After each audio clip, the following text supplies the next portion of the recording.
Assalamualaikum warahmatullahi wabarakatuh. Terima kasih Pak Ketua, Ibu Bapak anggota Komisi 10.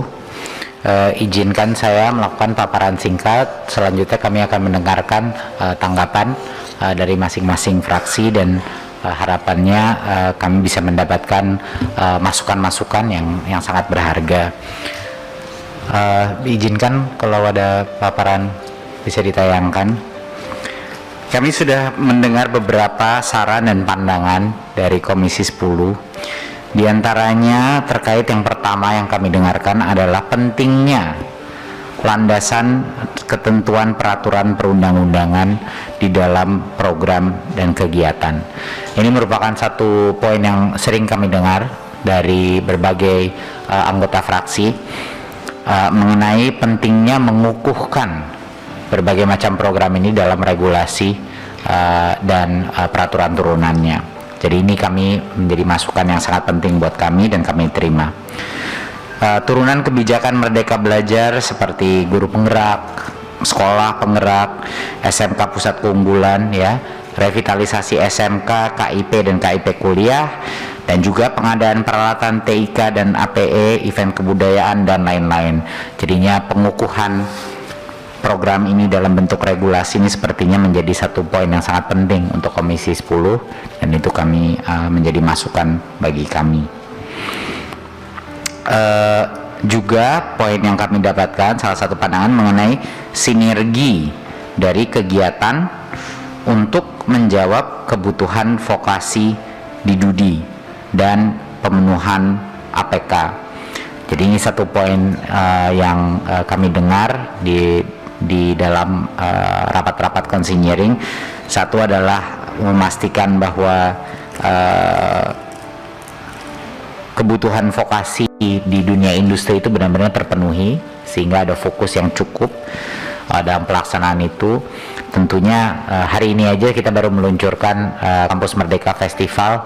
Partisipasi DUDI-nya luar biasa, hampir 160 perusahaan kelas dunia bergabung pertama kali untuk menawarkan 100 posisi per perusahaan untuk magang bersertifikat, belajar 1 semester di luar kampus.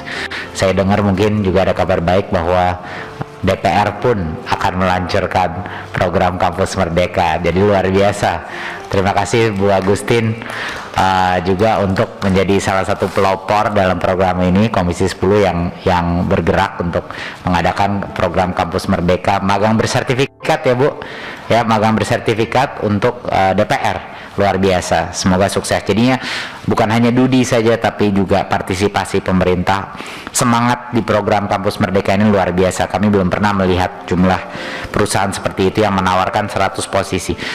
Hampir 20.000 total posisi terbuka sekarang, magang bersertifikat dan studi independen, luar biasa. Jadi itu akan menjadi masukan mengenai partisipasi dan kebutuhan DUDI itu akan menjadi masukan buat kita.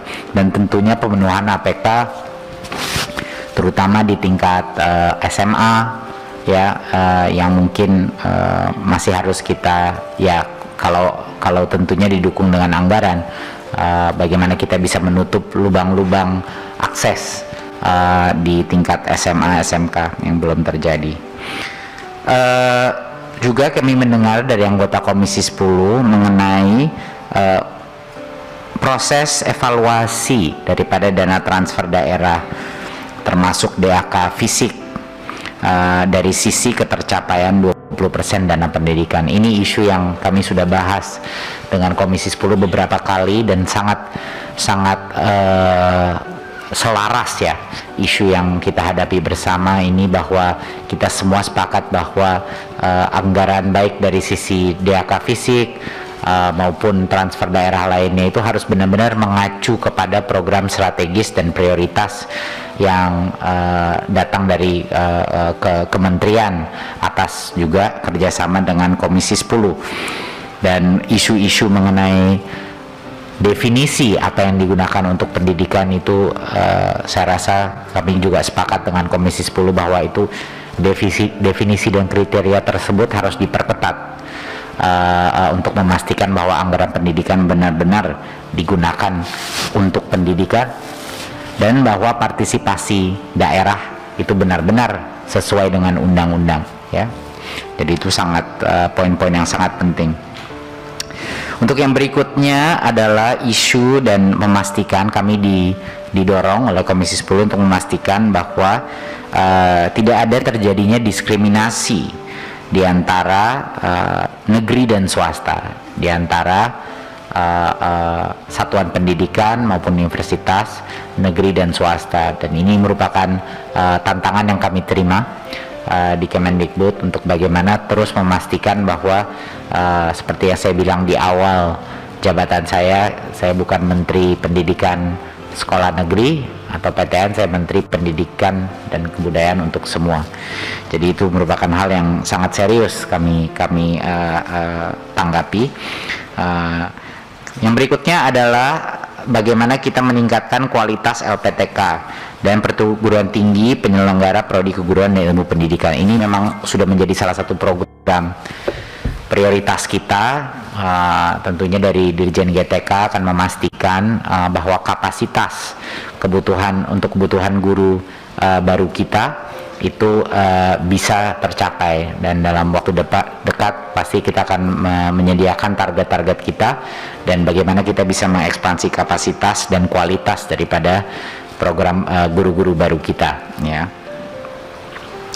Kesinambungan yang berikutnya adalah kesinambungan tunjangan profesi guru dan tenaga pendidikan yang ada di daerah 3T, khususnya di daerah 3T, dan ini menjadi satu area fokus karena yang penting bukan hanya masalah tunjangannya, yang penting juga bahwa kebutuhan guru yang ada di situ dan bagaimana kita bisa memastikan bahwa daerah-daerah yang selalu sepi gurunya itu malah menjadi daerah yang guru-guru semangat untuk pindah ke sana menjadi guru dan juga bekerja sama dengan guru-guru dari daerah setempat situ.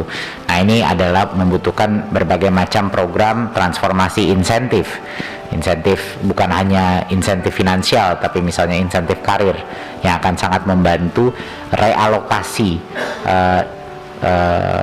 guru kepada daerah-daerah yang paling membutuhkan.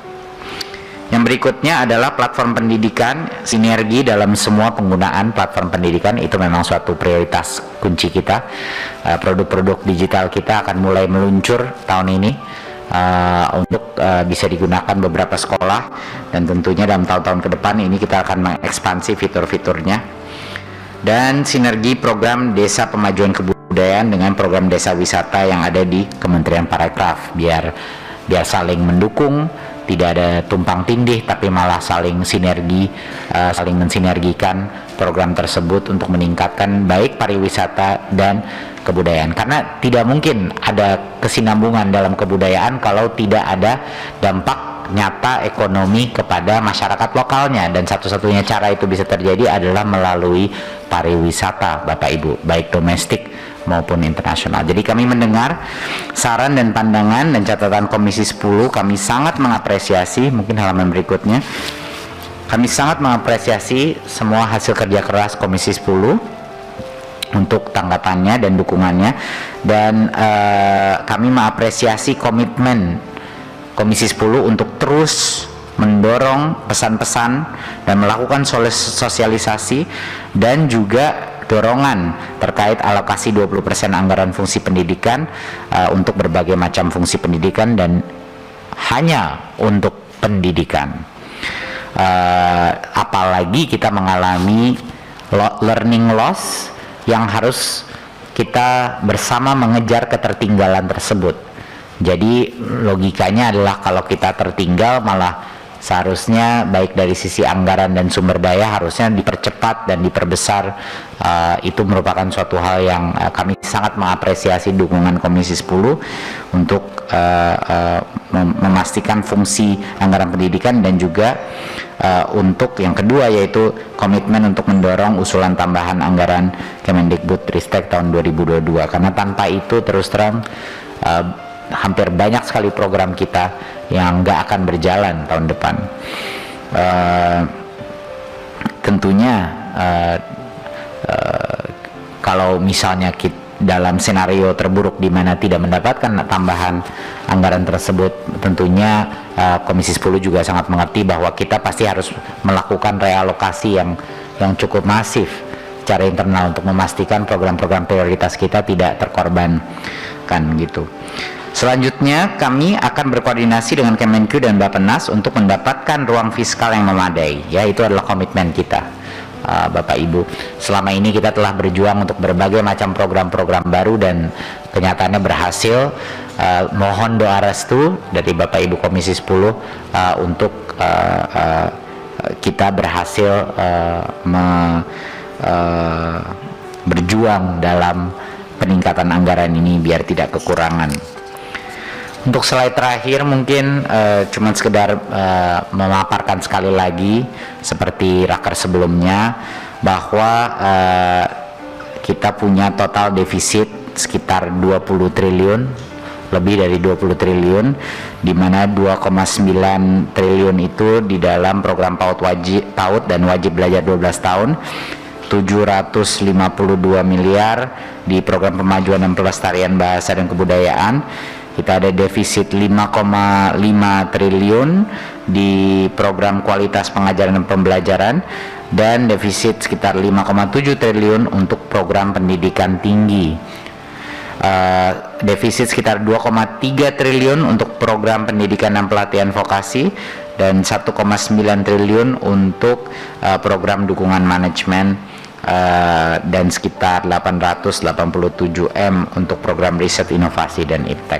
Jadinya cukup besar defisitnya, tapi saya rasa Komisi 10 sudah mengetahui ini karena sudah mendalami dalam RDP dan konsinyering. Terima kasih. Wassalamualaikum warahmatullahi wabarakatuh.